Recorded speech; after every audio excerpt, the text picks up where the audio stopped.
कृष्णको स्वरूपको विषयमा पनि हजुरहरूले हिजो सुन्नुभयो।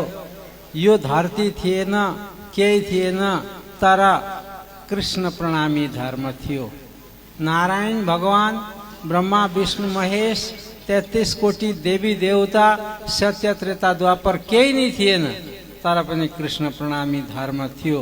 त्यसैले यो धर्म प्राचीन शुद्ध सनातन धर्म हो। सनातन भन्दा हामीले हिचकिचाउनु हुँदैन। कतिपयले सनातन भन्दा हामी सनातनी होइनौँ भन्ने त्यस्तो एउटा के भन्छन् संकीर्णताको उसमा घेरिएको छ। हामी प्योर सनातनी हौँ। किन? हामी सत्यलाई मान्छौँ, मान्दैनौँ न। जहाँ सत्यलाई मानो त्यो सत्य नै त सनातन हो।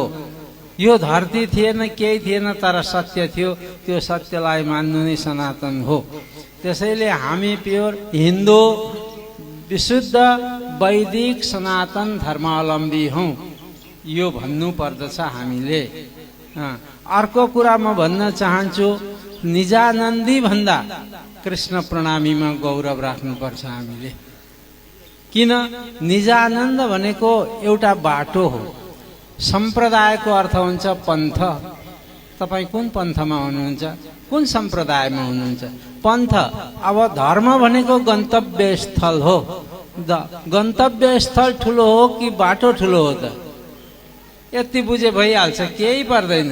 गन्तव्य स्थल हाम्रो धर्म हो, तर सम्प्रदाय भनेको त्यो गन्तव्य स्थलमा पुर्याउने बाटो हो। बाटो कहिल्यै पनि ठुलो हुन सक्दैन। आफ्नो गन्तव्य स्थल हामीलाई वहाँ पुगिसकेपछि फेरि संसारमा आउनु नै छैन। यद गत्वा ननिवर्तन्ते तद्धाम परम मम भनेर भनिदिएको छ।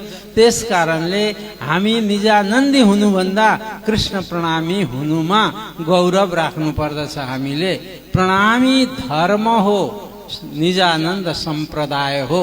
के अब भन्नुहुन्छ होला कि हजुरले प्राणनाजीले बताइदिएको छैन त? अनि केमा?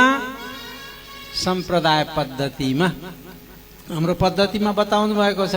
तर त्योभन्दा माथिको प्रकरणका 3-4 चौपाई कोही पढ्दैन। त्यहाँ के भनेको छ? ती बाह्य समाजका विद्वानहरूले सोधे, तपाईको सम्प्रदाय के हो?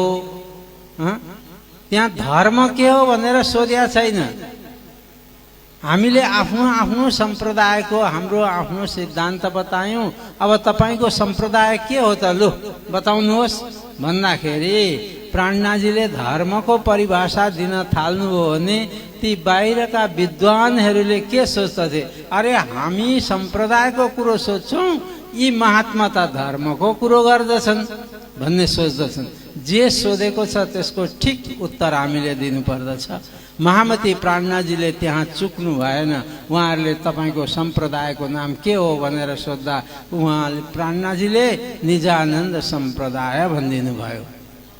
बाटाको परिचय दिनुभयो। हामी निजानन्द सम्प्रदायबाट कृष्ण प्रणामी धर्मसम्म पुग्ने छौं। हाम्रो बाटो हो निजानन्द सम्प्रदाय। त्यसैले गर्दा अब मलाई यो भन्न मन लाग्यो, साह्रै खुसी लाग्यो। यहाँ चितवनको म किन एक दिन भए पनि उहाँ समय दिएको थियो, आएँ। धेरै आग्रह गर्नुभयो।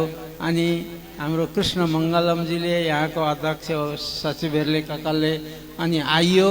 तर बहुत राम्रो लाग्यो। यसरी नै अब जिरौनामा कहिले कुन दिनको पालो हो? यो शिविरको पालो। यस्तो प्रकारको शिविर हाम्रा वक्ताहरूको कमी छैन।